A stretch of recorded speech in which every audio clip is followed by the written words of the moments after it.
Awake, warriors awake, Juve morning come. Juve, Abaluba yeah, yeah, Abaluba yeah, Abaluba. Ding dang dang dang dang dang dang dang is Juve. Ding dang dang dang dang dang dang dang is Juve. Spirit rise come to touch the sun. Darkness pass and the morning come. We done pay homage to the ancestors. We done do the ritual for the libation. So we call in the warriors to stand on guard to protect and preserve this tradition. As we fill each heart, every hollow drum with love. Awake, warriors awake, Juve morning come. The rhythm got turn you round. The warriors coming down. Awake, warriors awake, Juve morning come. The rhythm got turn you round. The warriors coming down. Ding dang dang dang dang dang dang dang is Juve. Ding dang dang dang dang dang dang dang is Juve. Iron and steel set ablaze to the dawn. No reason to shelter or run from the storm. The drum call anointing every move we make. The rhythm commanding blood and mind to awake. You can't help but answer this clarion call. Not one man must stumble, not one must fall. Unmasking the spirit, come one, come all, with love.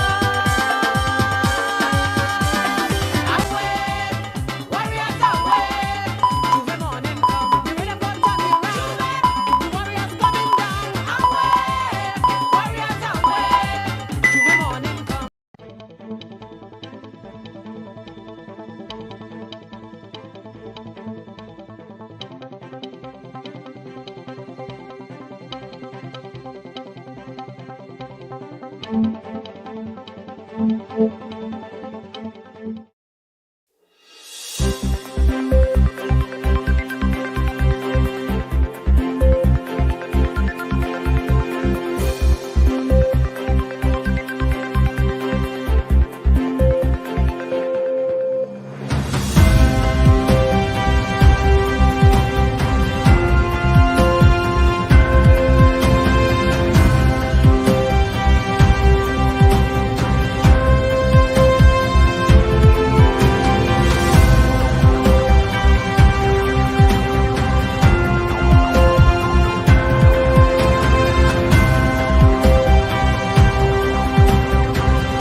Welcome to the Bub Report.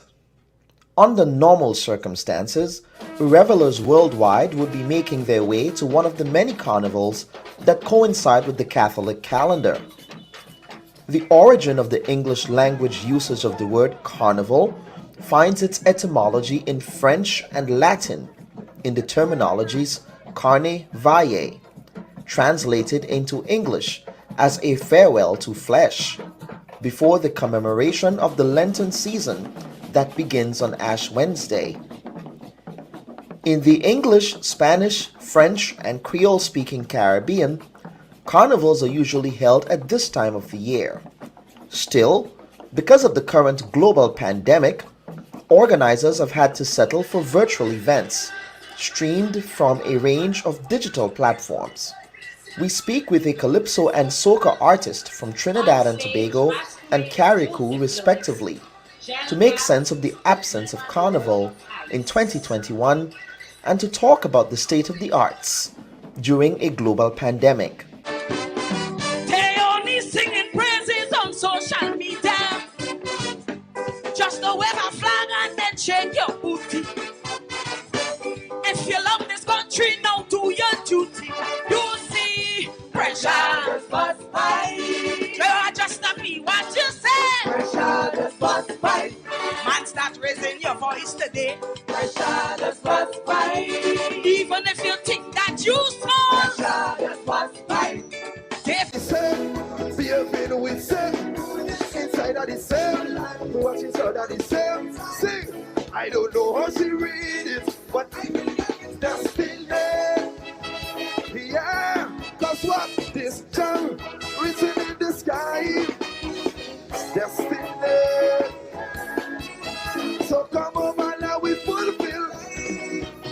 Cause we have the right, and this is the life. So that we live it in this, let we live it in this. The right to love, the life to live, so that we live it in this. Also in Trinidad and Tobago, the Twin Island Republic is still reeling from the shocking and violent murder kidnapping of Andrea Barrett, a 22-year-old court clerk whose decomposed remains were found in the isolated heights of Aripo area in north-central Trinidad. Andrea's violent murder follows the 2020 kidnapping, rape, and murder of 18-year-old Ashanti Riley, whose body was discovered under similar circumstances in Santa Cruz. These two recent high-profile deaths are part of systemic and sustained violence against women in the Twin Island Republic. They reflect a deeply entrenched practice across the English-speaking Caribbean. In 2017, several protest movements radiated across the region in response to this issue, from the Life in Leggings movement to the Tambourine Army movement and the Leave Me Alone campaign, led by the legendary Calypso Rose. On our program today, we have assembled a team of activists, allies, and gender development experts to have a conversation about this perennial issue. Why is it what she was wearing and where she was going and who she was with, but it is never, why are these people doing this? Who is this man? Where can we find him and arrest him and convict him? I am livid. I'm not staying quiet on this anymore. We are being murdered. You understand that? We women of Trinidad and Tobago are being murdered.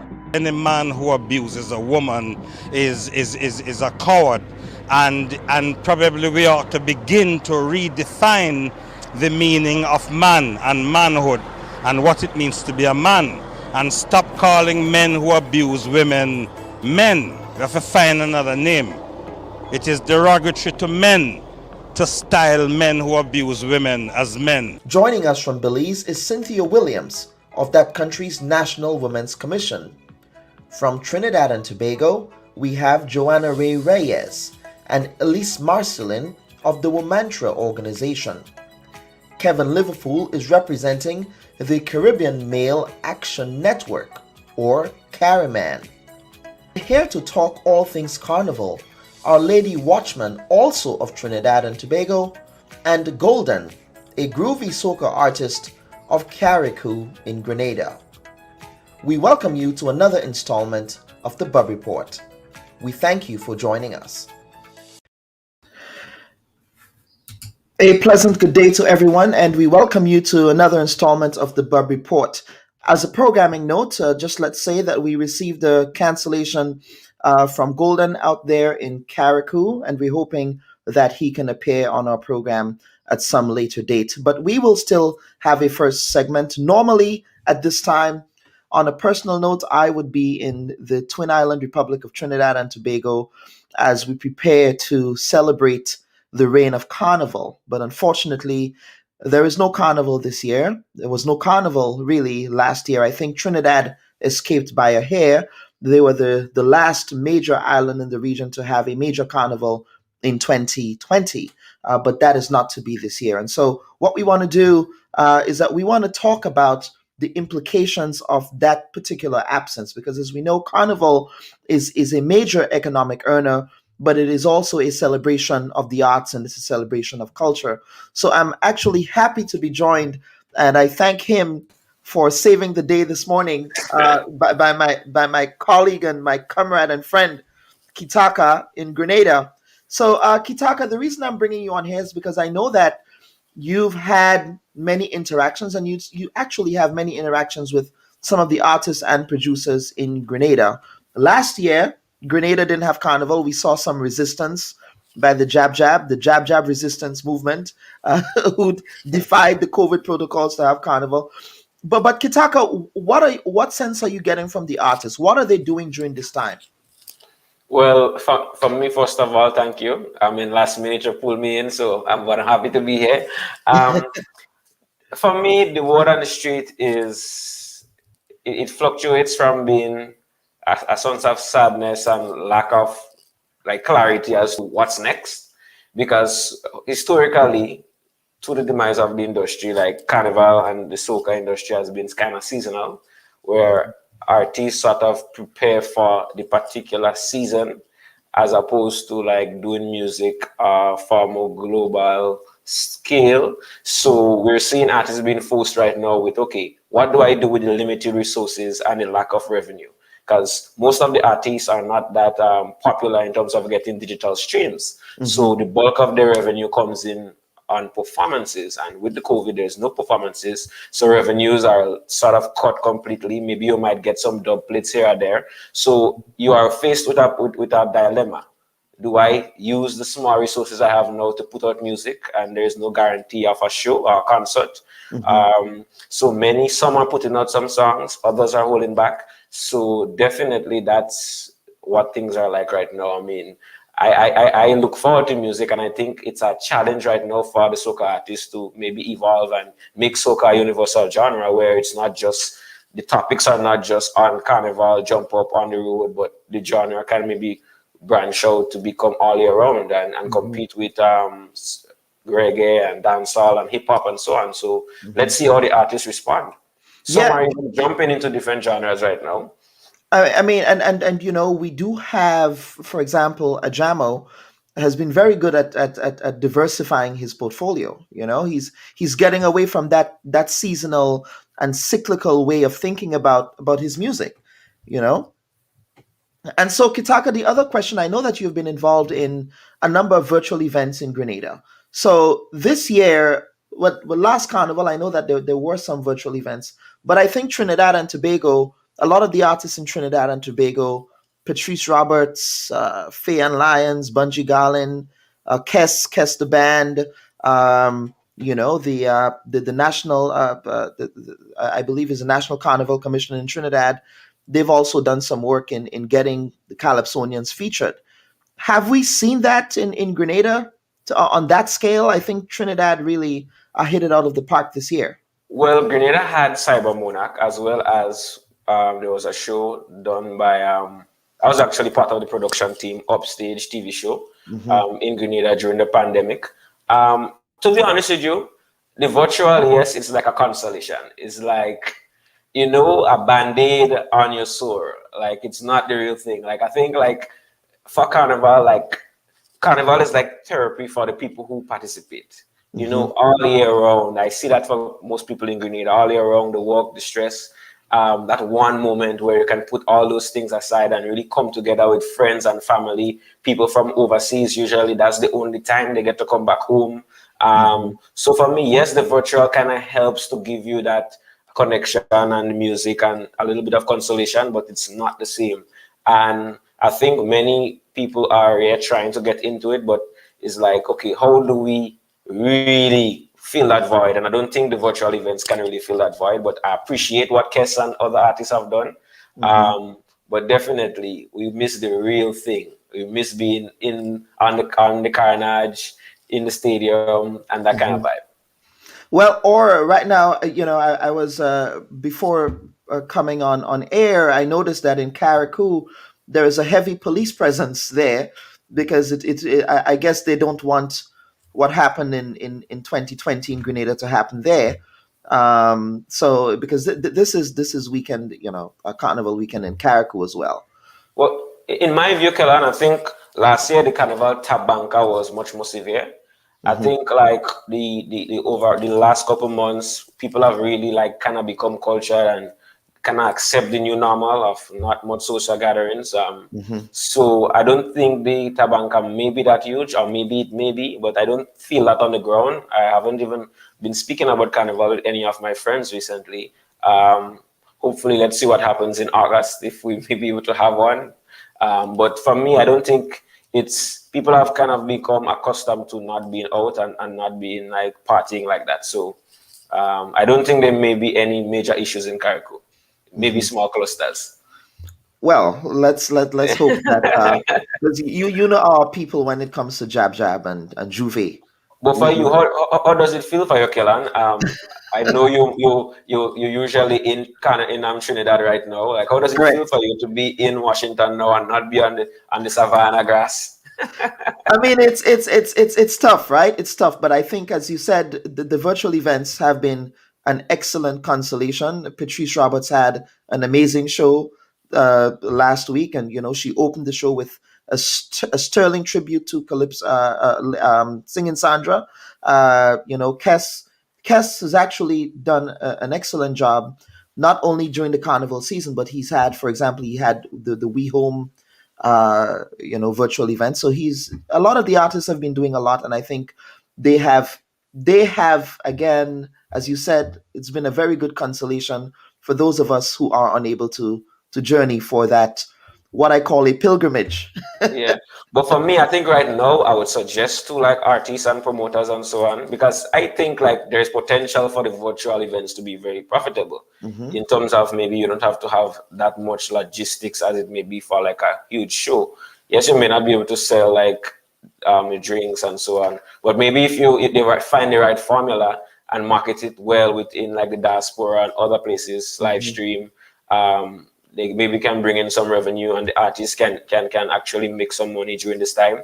I mean, the artists also need to figure out how to make their music non-seasonal and how to tap into digital streams and get them websites up and sell their merchandise and so on. Hmm. For me, I feel it for the vendors because Carnival is not only just about the artists. I mean, the people who sell food and who sell other stuff, and that's like a huge hot spot of economic activity. The accommodations for people who come back to Grenada, who visit Grenada during that time, the tourism and so on. So for me, I think most of the islands are really feeling the pressure of not having Carnival because Carnival Hmm. really pumps some money into the economy. So let's see, fingers crossed. Let's see what happens for some of the other countries as the year progresses. Yes, and Kitaka actually did an interview with Lady Watchman. She was part of the United Sisters group with the late great singing Sandra. So what I'm going to do, I'll play that clip, and when I come back, I'll get you to part with some final words. What a question.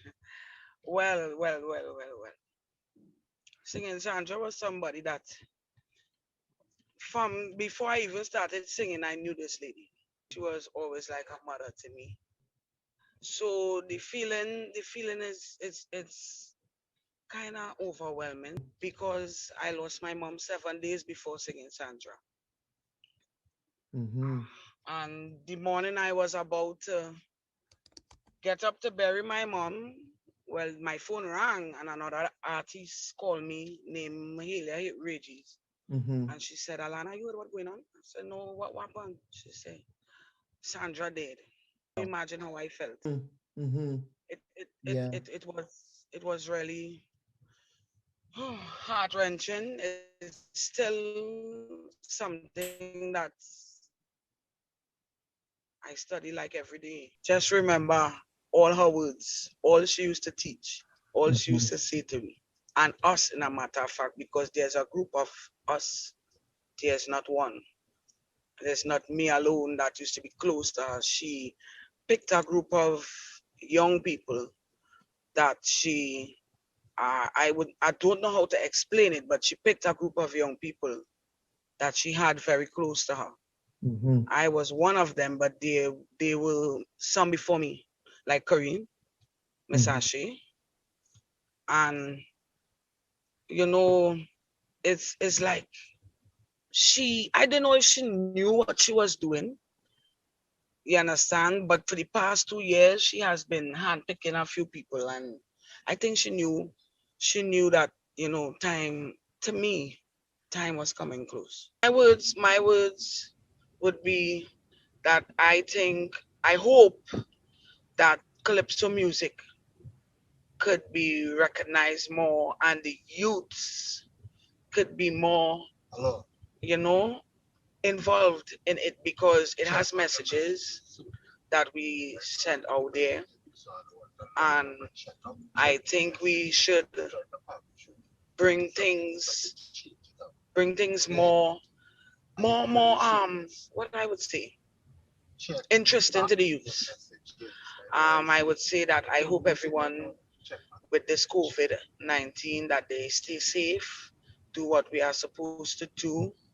I hope that we get somewhere around this because I don't think we're going to get rid of it anytime soon, so that we could continue with the culture and continue doing what we have to do so that it wouldn't be as stagnant as 2021. Mhm. I would say blessings to everyone in Grenada and in the Caribbean. It's a pleasure for you having me, and I Yes. hope that we could do it on a more better platform next time and when I'm in greater spirits.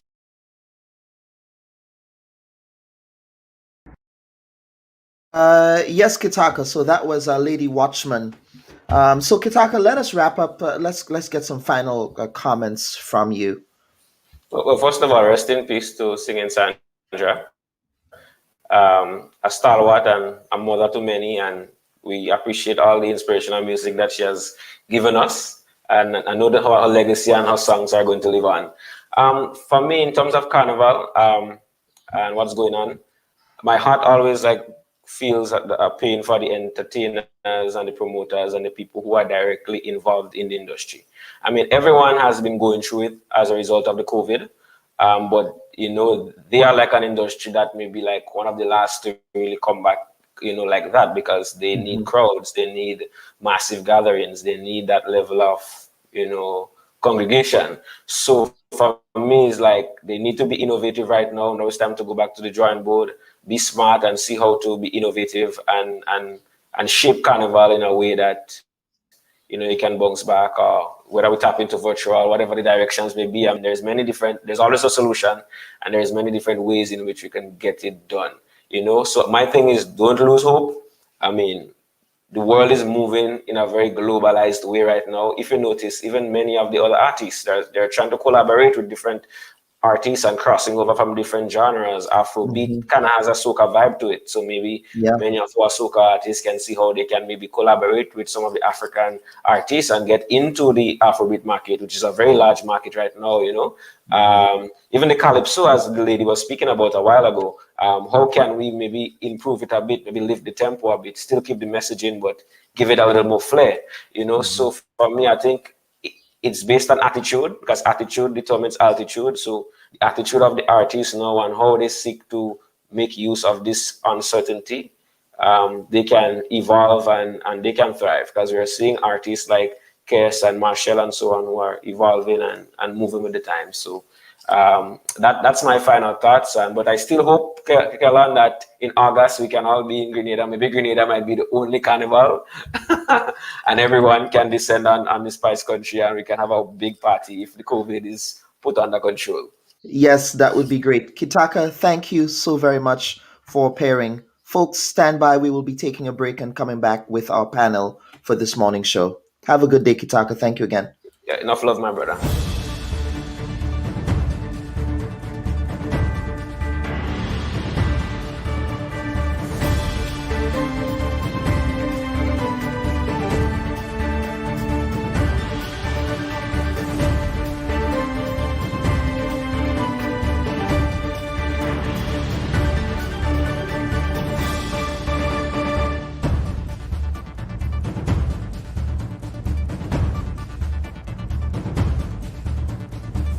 This is the kind of thinking, the mentality that you're perpetuating, and the message, the subliminal and underlying message of those kinds of statements and comments and conversations, the messaging you are giving to men, boys, and women and other girls is that the responsibility for keeping you safe and keeping you from being raped and killed is on you women. It is on you to not dress inappropriately or provocatively.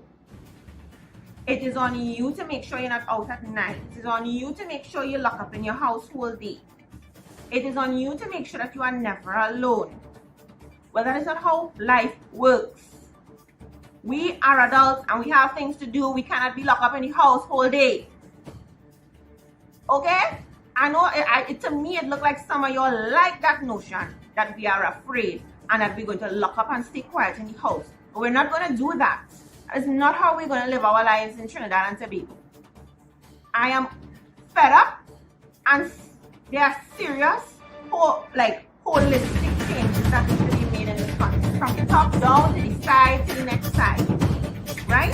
This is a societal issue. This is an educational issue. This is a legal issue. This is a governmental issue. This is a police issue. This is a mentality issue. This is not what she was wearing. What Andrea was wearing, she was dressed for work. And how dare you? How dare you insult the women of Trinidad and Tobago?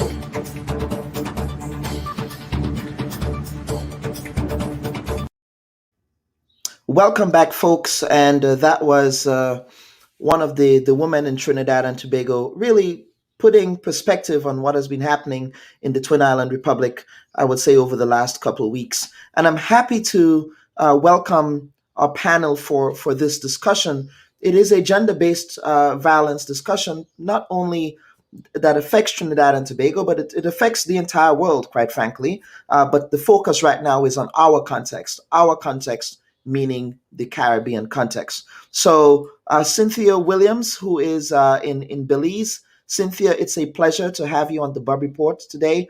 And I believe this is the first time we're having someone from Belize. So thank you for being up so early as well. I know that it's an hour behind in Belize, so thank you so much. Then we have Mr. Kevin Liverpool and Joanna Ray Reyes. She's a returning guest here on the Bub Report. And Elise Martin, who is one of the founders of the Womantra Women's Organization out there in Trinidad and Tobago. So, ladies and gentlemen, welcome to the Bub Report. Good morning. Good morning. Thank you. Morning. Yes. Good morning. Absolutely. So I would begin by talking about the data and reflecting on the data from Trinidad and Tobago. Between 2011 and 2016, there were 4,956 reports of domestic violence that were filed with the Trinidad and Tobago Police Service. 96% of those reports involved women and girls. Now, that is a staggering number per capita of any other Caribbean country. What does that say? Again, I like to look at the numbers. What does that say about what's happening in Trinidad? And any one of you folks from Trinidad can chime in. I think I'd like to chime in and say I think what it says is that obviously we have an epidemic of violence against women and girls in particular.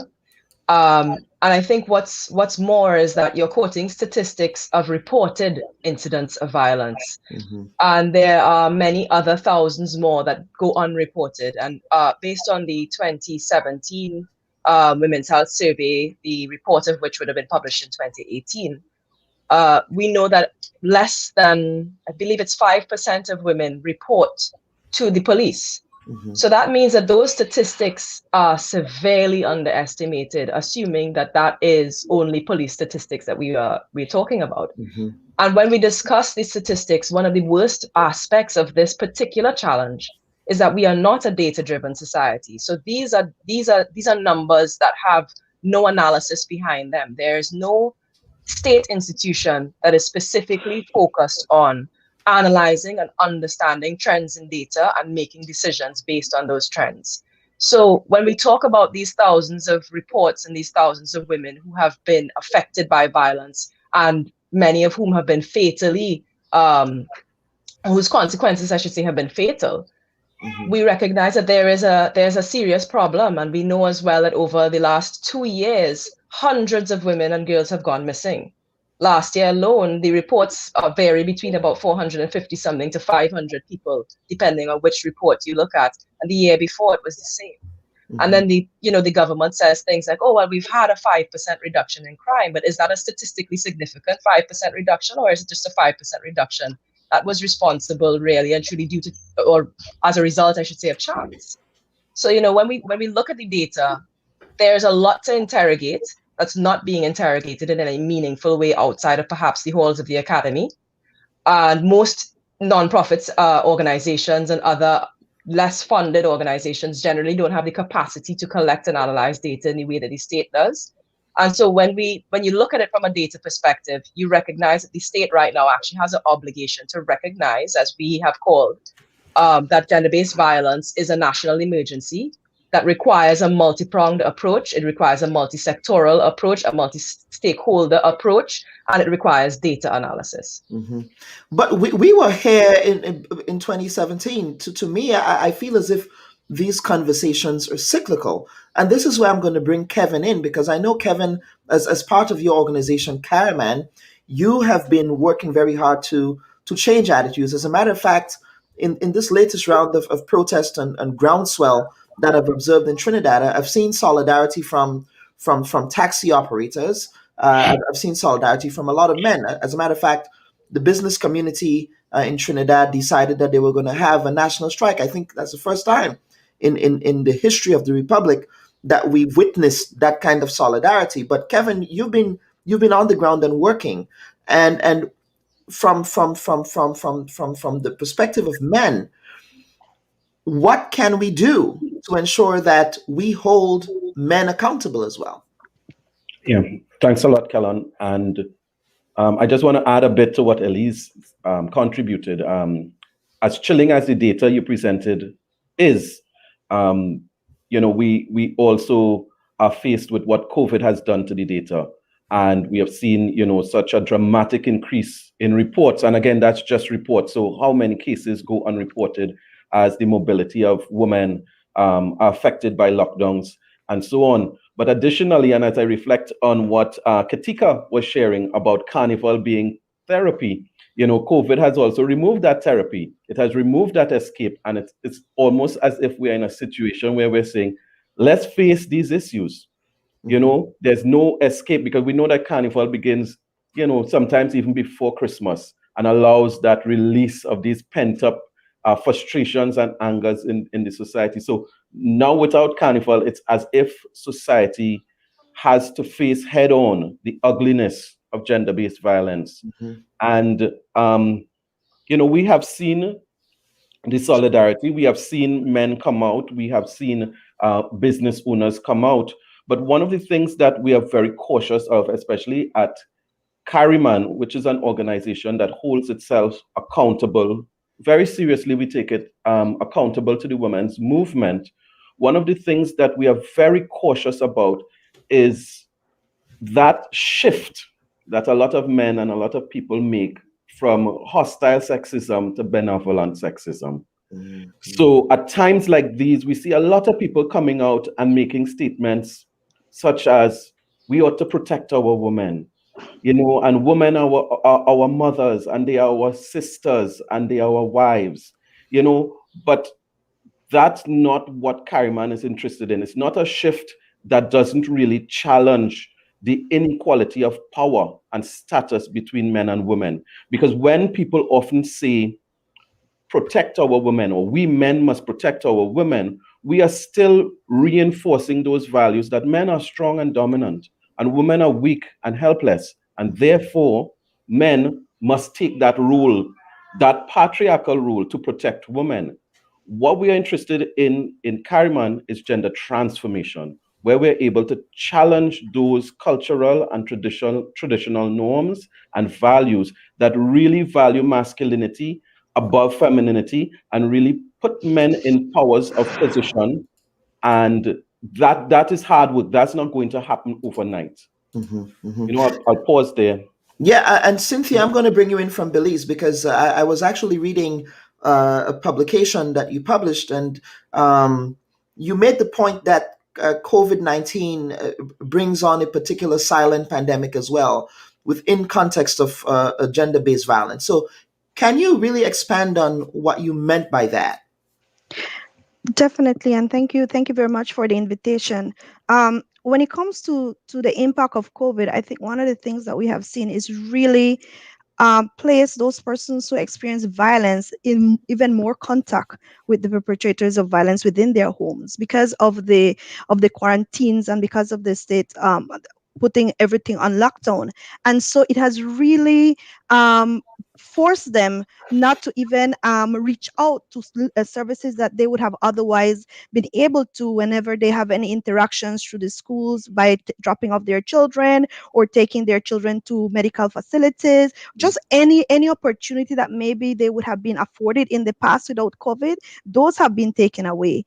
In terms of Belize, what we saw is there was at the beginning of January in 2020, there was already increase in reports for January, February, and March. Then slowly we see like a dip for April, May, and June. And so a lot of times people say, well, there's no violence occurring, but the reality is that it's because they're not able to really report. Perpetrators are in the house. Like many other countries, a lot of people lost their source of employment, and so they have to be in those environments, which, like I'm sure it's in a lot of the Caribbean countries, are very small. We have a lot of families living in a very small space, and so all these additional stressors and factors contribute then to the incidence of violence increasing, but yet the reports are not being made because they are not able to leave those spaces. And so for us, it's very important then that we promote more that what services are available, because a lot of times they might even feel that services are not available because of COVID, or the fact that they will feel that they might get infected with COVID. And so we have to ensure that people are aware that services continue even though it has changed, because we have to continue to provide protection not only for those accessing but also who are giving, the frontline persons. And so the National Women's Commission, who works very closely with the Women and Family Support Department, we're really trying to promote access to those services, ensuring that people understand, especially in the rural communities, because a lot of times in the work that we've done, we kind of focus on the more larger media stations, and often people in the communities don't really have access or don't see it, and just their life style, the issues that they face really doesn't let them be able to sit down and watch television. And so we've been trying to do that because we recognize that even the gravity of the incidents may have increased as well in terms of the types of violence that they're living. Earlier in the year in Belize, we had a very serious incident where a woman was beaten with a hammer by her partner, and she ended up in the hospital. And so it almost feels like the type of violence that is being used is becoming worse, and so we definitely need to be able to address. And I definitely agree with Kevin in terms of what are the things that we really need to advocate for, because it's not only increasing services, it's not only increasing legislation. We need to be able to ensure that we work with the attitudes and norms that drive why people do what they do, why men do what they do. Joanna, I know that your organization and with Romantra, you also launched a Right to Your MP campaign recently. Again, I'm just trying to understand how effective do you think that is?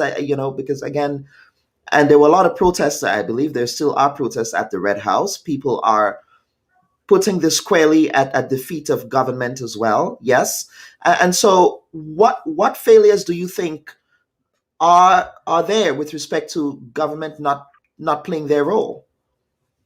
Joanna? Hi. So yeah, the Right Your MP initiative was actually a group of younger feminist organizations, and as a mantra, we've been taking more of a supportive role for the young feminist organizations. So we're sharing all the materials and stuff like that on our socials, and I feel like that's one of the silver linings of this entire thing. The young feminists, really coming up and playing their role, taking their role seriously in building the country. I think we see the government's role in terms of filling the policy gaps, as Elise was talking about, with regards to looking at data and stuff like that. And I think that we are so on the government and our leaders is because I feel like they haven't been as involved, or they haven't been discussing the matter or taking it as seriously as the rest of us, need it to be, because women are dying, on a daily basis. And, that needs to be addressed. So I think they definitely do, have the resources to be able to, do great things. So for instance, there's the Evidence Act that has included audiovisual recording of reports. So that is particularly helpful for women who go And in, that with sexual. was that passed recently? Yesterday. So Yeah. let us unpack that a bit, because wasn't that legislation brought up in the Red House before? A few times, yeah. The Evidence Act, as well as the non-bail, the bail amendments. Hmm. So they've been kind of cycling through that legislation, and it's been a back and forth between the present government as well as the opposition. Yeah. So what happened is that with the growing pressure, and then people specifically calling, for bail amendments to be made and stuff like that, Hmm. Hmm. they have passed it, in a short space of time, that and access to pepper spray. That has been something that the police commissioner has been, advocating for, saying that women need, to be armed with these non-lethal weapons. So I think that's something that has, come out, and the government has responded to the people, with a quickness because of the large, outcry. One of the narratives, and I'm going to share this picture, and I thought this photo was very telling. This was a doodle made by someone, I guess, who is a reader of the Daily Express newspaper, and I'm not sure if that was an ad or if that was part of an article. But again, it pretty much says that safety tips to keep females safe. It was published on the 4th of February. For the women of Trinidad and Tobago, personal safety tips. Dress for purpose. Heels may look nice and make you taller, but they will hinder you in the event you need to remove yourself quickly on foot. And this doodle is pretty spot on, right? The person says, okay, safety tips for women, and leave she alone in the colloquial Trinidadian English there. So I want to get you folks to really unpack that a bit. Why does it fall on women to have to uh, police the perpetrators? Kevin. Yeah, so these attitudes and beliefs that we are surrounded by and that are so entrenched lead men to believe, and men hold on strongly to it, that women exist for our pleasure and Mhm, must be available to us. mhm, So, because of that, we abdicate all responsibility for protection of women, even though patriarchy says that men are protectors, right? We still put back that um, responsibility for the protection of women back on women. And, it's all part of that cycle of victim blaming where no one wants to take responsibility and in turn just places the blame squarely at the victim of whatever act or crime or incident. mhm, mhm. So it's Cyn- rooted in those unhealthy beliefs. Cynthia. No, definitely, I agree. I think it's definitely something that must be addressed, because a lot of times we feel that it's our responsibility for us as women, and for girls. Just like whenever we talked about that protection, because they are simply our wives and our daughters, the fact of the matter is that they're supposed to be free of violence because they're human beings. That's it. No more explanation. No more discussion. And I think what happens is a lot of these nuances are perpetrated through institutions. It's systemic. And because the way that we see things, even through the schools, even in terms of the labor market, looking at the entire way that economy is also analyzed and used, those are all instances that perpetuate these type of ideologies that see women as second-class citizens. And I think we need to be able to analyze that, and like what Elise said, we don't do that enough. I think for the National Women's Commission, we are a the advisory body to government on issues of gender equality and equity and women's empowerment, it is still very difficult for us even at that level, because it requires government's commitment and strong political will to address this, because what it requires is a redistribution of resources to the areas that require the most. And that is one of the most difficult aspects, because you know what? It requires them to give up a certain level of power. And that is not an easy feat. And so that's why the situation is difficult, because it's all about power and control. And a lot of times we feel that because we are advancing issues of women or working in alleviating situations of violence that women experience, we are taking away from the men, and that is not so. And we need to be able to help people understand what are the embedded issues that gender inequality really how it negatively impact our societies. Because for Belize, as an example, when we launched the gender policy in 2013, there was a lot of resistance, because there was the underlying message that the gender policy was seeking to legalize homosexuality, and it was looking at only at LGBT issues. The same experience we had with the Equal Opportunities Bill, and so it's really looking at how men view these type of issues and how they feel it might be taking away some of what they believe men are supposed to be and how they're supposed to be acting. And that is the underlying issue that sometimes we don't want to discuss and we don't want to talk about, but we need to if we want to address the structure of violence that has permeated all our systems. Joanna? Yeah, in terms of that media, article, I believe it was a letter to the editor. So that was someone basically writing and basically listing safety tips for women. And again, the young feminists, the young women we've been seeing on our social platforms have listed out all of these things that they have done to keep themselves safe. And it's just like now you're just adding on more things. And, so there were like a few memes and stuff that kind of, I guess, made, fun of that very horrible situation. Like how many things we have to remember, how everything that we do is mediated by a fear of, harassment or attack. So, going to the bathroom in groups, people make jokes about that, but that's actually, a safety thing that we do to keep ourselves and each other safe. So, I mean, we're already doing the most in terms of women to keep ourselves safe. So really, it's for, men to stop attacking us. And then also, for the government, the people in power to put things in place so that, to protect, those things from happening in future through educational programs, parenting classes, etc. And then also, putting the law enforcement aspect, in place.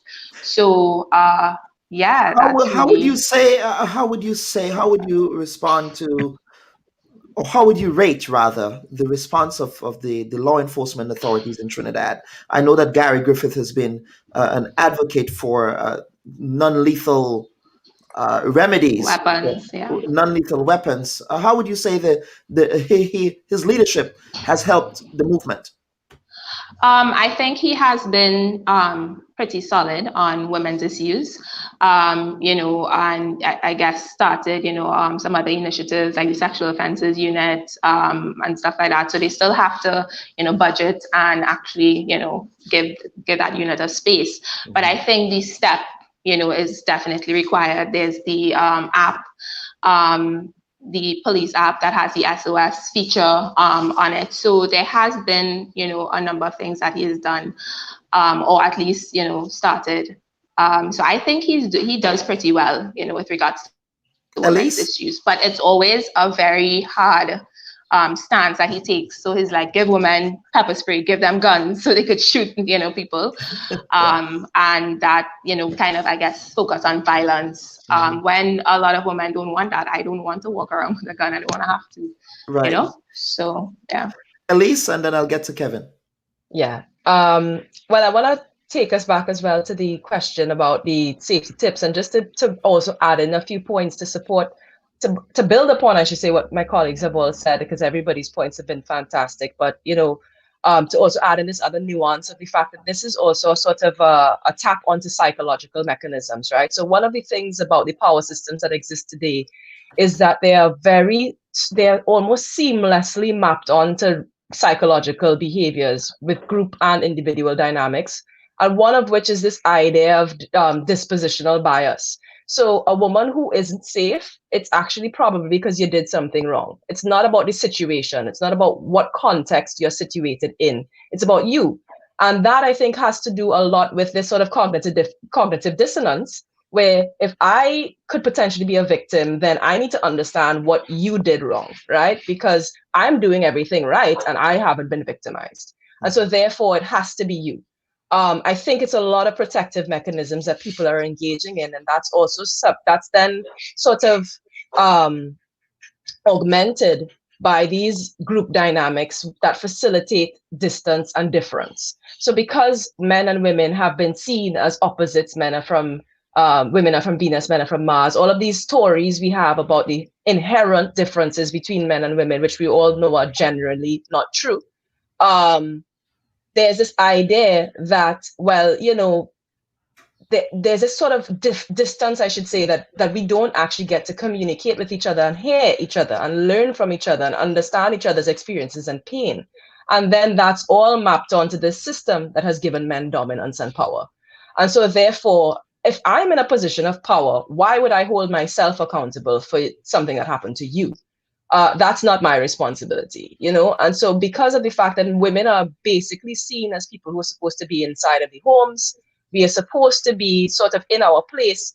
Any woman who wasn't protected is because she probably didn't deserve to be, right? No man was around to keep you safe because you weren't worthy of any man.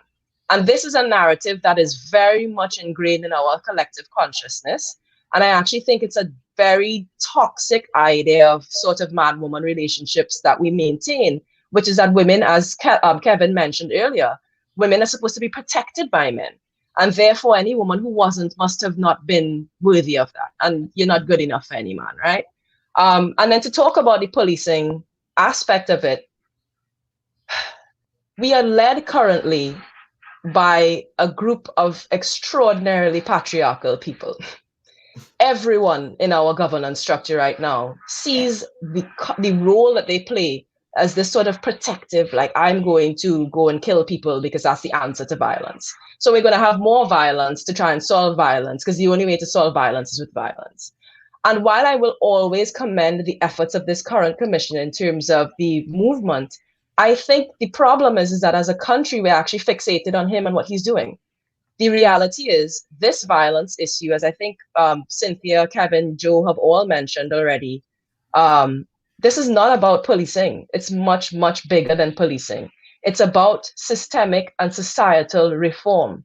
It's part of our demands. We've had 6 demands circulating for some time now, one of which is about investing in social reformation programs. And we've had things like that before that have been defunded, like the Citizen Security Program. And the government continues to invest in further policing tools, further policing structures, further legislative structures, but they are not investing in the communities and the society as a whole, as people. They're not investing in people. And so when we want to talk about the police, of course, he could set up 5 million units, but then who's funding them? Because the gender-based violence unit has no independent funding. The sexual offenses unit, I have met several people who cannot tell you how you even access it. And so there's issues with access, and Cynthia talked a lot about access already. There are issues with access, there are issues with funding, there are issues with knowledge, there are issues with the culture. So at some point we have to start asking ourselves, is it that these systems are in and of themselves designed to fail? Because we question the police, but how can we question an institution that was based on keeping class differentials alive?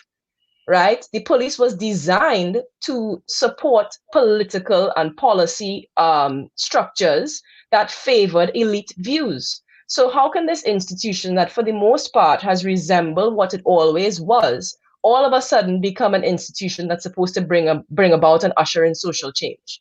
That's not their role. It never was. And so we have to question who in whose hands we are placing the power for cultural change, because the reality is that's not where it belongs.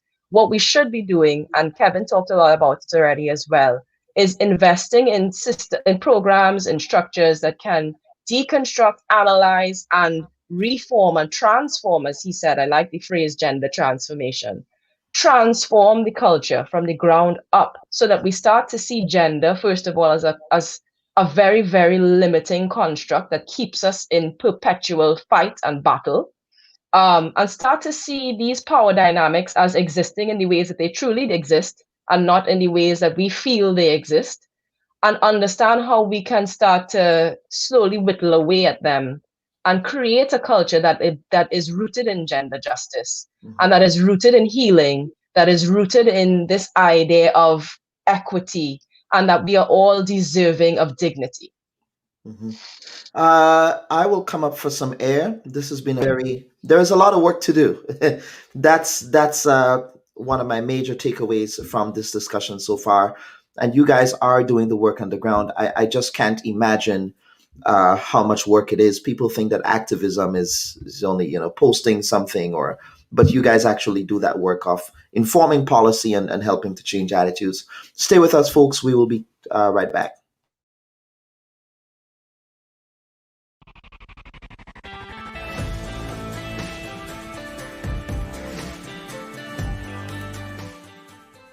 Violence against women and girls has long been a point of great concern for the United Nations. The international campaign originated from the first Women's Global Leadership Institute, coordinated by the Center for Women's Global Leadership in 1991. Since then, the UN has been drawing attention to this troubling and growing problem. The internationally recognized Day of the Elimination of Violence Against Women and Girls is November 25th. This day is the start of 16 days of activism, which ends on December 10th, the international date recognized as Human Rights Day. For 2018, the theme for celebrations is Orange the World, #HearMeToo. In explaining this year's theme, the UN says that for far too long, impunity, silence, stigma, and shame have led to an entrenched endemic of violence against women and girls around the world. However, in recent years, the drive for change has garnered more visibility due largely to the determination and bravery of grassroots activists and survivor advocates who understand that while the names and the contexts may differ across geographic locations, economic, and social contexts, one common theme runs deep. Women and girls are experiencing extensive abuse and violence, and their stories need to be brought to light.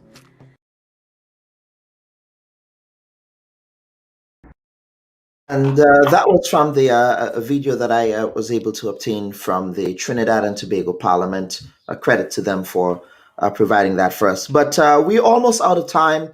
And so what I want to do now is reflect on the way forward. Obviously, again, this is a deeply entrenched issue that will not be solved and will not be resolved overnight. And you folks are doing the work, and you've put some very important pieces here together in perspective. So, Kevin, I'm going to begin with you. Would we be seeing some kind of Andrea's law? Formulated, and not only Andrea, but of course, again, you brought up an issue there earlier that speaks to on reporting, Cynthia, yes, of these incidents. So, Kevin, I'm going to begin with you. Yeah, thanks a lot. So, Carriman has been working on several initiatives to increase solidarity from men and boys around the issue of taking responsibility to end violence against women. So yes, in the coming weeks and months, there will be programs rolled off in Trinidad, but also across the Caribbean that really call on men to step up, and begin to understand. At Carriman, we like to say we encourage men to do three things, to start with 3 steps. The first is really to look within.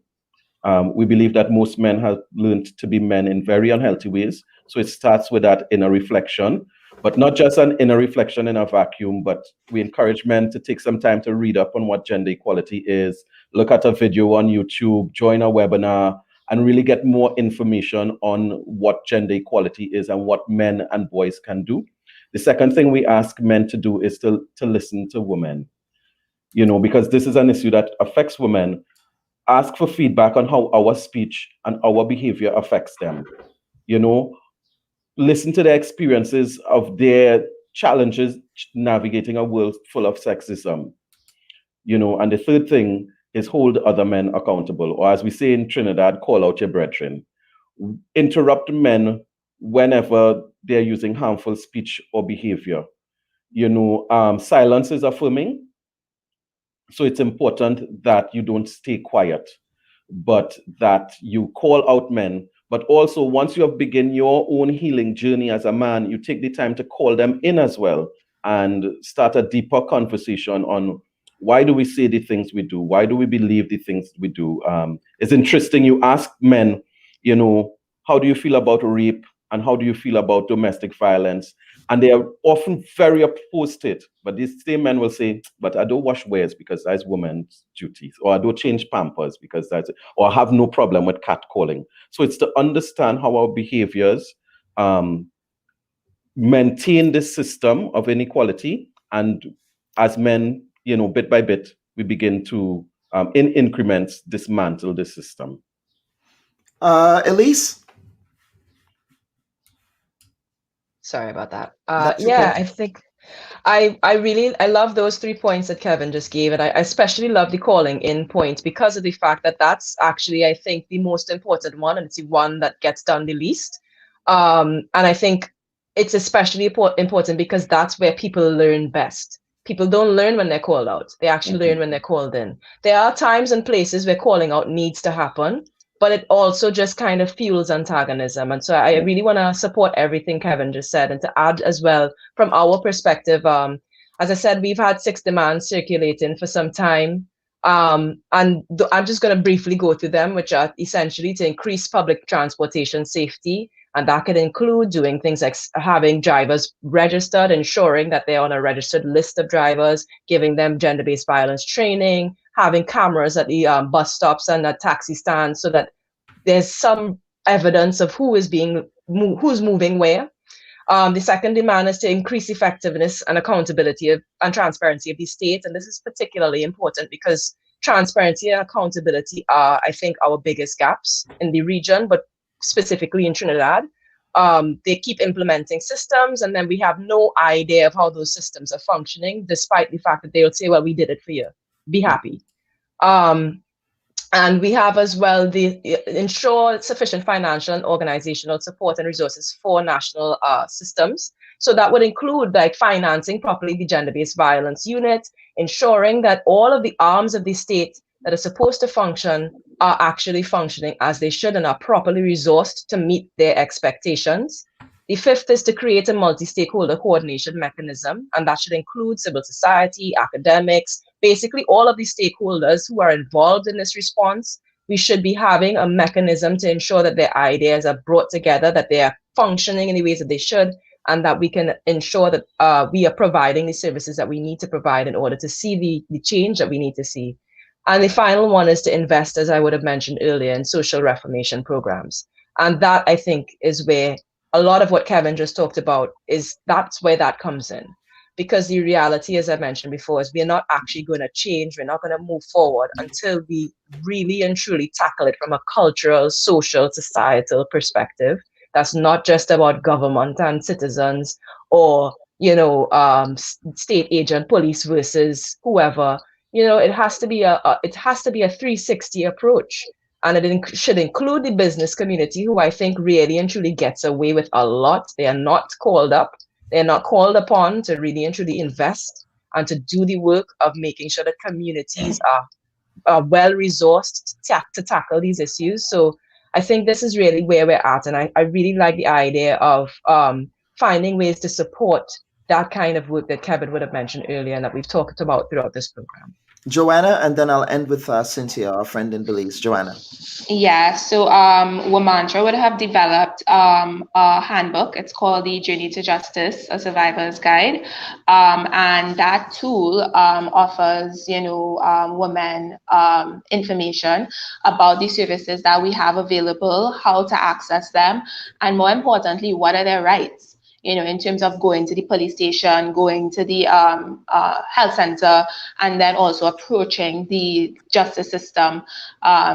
So it's a really handy tool. We'll be printing copies and having them distributed throughout the country in the very near future. And we will also be launching our legal clinic on March the 1st. So we would offer free consultations for women who are, in situations, gender-based violence situations, and need some kind of legal advice. So, we have a number of initiatives, happening, and then we will also, continue to do the public awareness, raising work through our, social media platforms. So yeah, the work is continuing. There is a lot of work to do. Cynthia, I will end with you. And before, Cynthia, I give you a chance to wrap up here. I know that you said you visited Grenada. On another note, you had a chance to visit Grenada before? You need to unmute your mic there, Cynthia. Sorry about that. Go ahead. Yes, I have actually, and you know what? I think what I take away, especially whenever I traveled into some of the Caribbean countries, is really the opportunity to network, such as this show right now, because it allows us to seek support one another and share what are the things that we are all doing in our respective countries. In our case, even though we are coming from a government perspective, it also helps us to be able to look at what civil society is doing and also bring it to civil society here in Belize. We work very closely with civil society. And so for me, I think some of the work that we're doing in a way came as a result of having that interaction with Grenada. We're working with Shane Joseph, who hails from Grenada, and he's been doing a lot of the work with us in terms of developing a male advocate coalition in Belize that would do the work that Kevin mentioned. And actually, some of the values that he mentioned are some of the same values that we're including in the work that the men are going to start to be doing. We recently finished a bit of training to build their capacity, and they will hopefully start doing some workplace trainings with boys and men. And in September, we're hopefully gonna have some sessions in schools with the peer counselors to be able to also do sensitization sessions in schools with boys. So we recognize that definitely a lot of the work has to be done with men, and we've attempted it back in 2010, and it didn't have as much success I would hope. So we're really trying to drive this second attempt to see how we can engage men. That we have almost 20 men who are interested and who've been walking along with us in this process since 2019. But at the same time, in terms of a national coordinating entity that we are, is really working in implementing a multi-sectoral approach, like we all mentioned, is very key if we want to really seriously make advancements in the issues of gender inequality, which drives gender-based violence. And so we have committees nationally that represent government and civil society, where we look at the gaps and try to formulate plans and recommendations how to address those gaps. Through projects last year, as a result of COVID, like I think Ellie said, the silver lining of COVID is that it afforded us the opportunity to access funding that we didn't have before.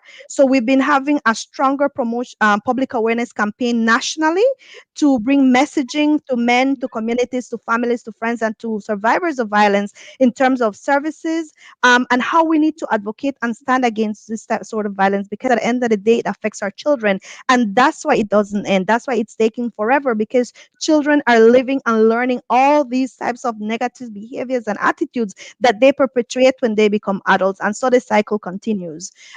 We are working on the design for a gender equality seal to be implemented with the private sector. Hopefully, we're going to make some advancement this year and have these business entities develop programming and sensitization sessions within their workplace that looks at gender-based violence and gender inequality on a whole.